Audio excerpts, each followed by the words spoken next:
Lumalaki tubig, hindi basta-basta pumapasok ulit sa amin. Kaya kung mabubuo ito, mga konting tubig nila pumasok sa amin. Sa Lucena, Quezon, ang flood control project na nagkakahalaga raw ng humigit kumulang 100 million pesos na bidyuhan ang pagbuho. Hanggang inilabas na ng Pangulo mismo ang listahan niya ng 15 pinakamalalaking contractors daw na nakakuha ng pinakamaraming flood control projects. Sa 545 billion pesos na budget daw para sa mga proyekto nitong nakaraang 3 taon, 20% nito o humigit kumulang 100 billion pesos napunta lang sa 15 contractors na ito. Pagka kasi magkakakilala yung nag-o-offer, nag-uusap-usap muna sila kung ano yung offer nila. Ang market economic system ang tawag dyan, oligopoly, unethical. Pino na rin ang Pangulo na karamihan sa mga proyekto, hindi lang pareho ang presyo o contract cost. Pareho rin pati disenyo, materyales na gagamitin. Gayong itatayo o itinayo ng mga ito sa iba't ibang mga lugar.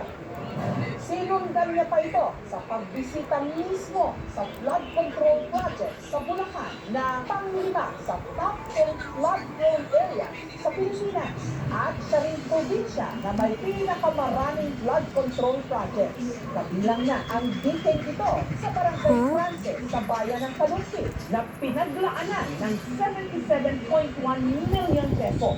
Inuna ng Pangulo ang materyales na ginamit substandard. Tingnan naman yun, paano magiging competitive? Masukal na yun. Ibig sabihin mo talaga na sila hindi nag-control. Disappear. Pinuntahan din niya ang baliwan para sa proyekto nagkakahalaga ng 55 million pesos. Pero pagdating niya roon, wala naman siyang nakitang kahit na anong proyekto. Malinaw daw na isa ito. Where did he go? I'm getting very angry. Wala, 220 meters, 55 million, completed ang record ng public works. Isang araw, hindi nagpapalak.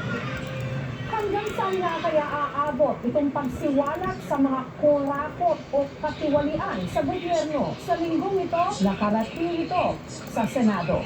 Nitong Martes, itinatawag sa Senado ang top 15 contractors na pinangalanan ng Pangulo. Pero 7 lang sa kanila ang dumalo sa hearing. Sabi mo, hindi ka pa nakapag-umpisa ng project.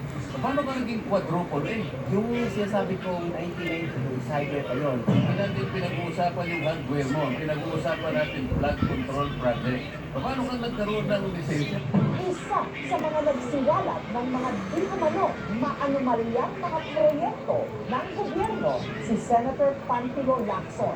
Sa nauna na niyang pahayag, sinabi niyang hindi bababa sa 67 na mga kongresista ang di umano supplier o contractor din mismo ng government projects. Sa kanyang privilege speech,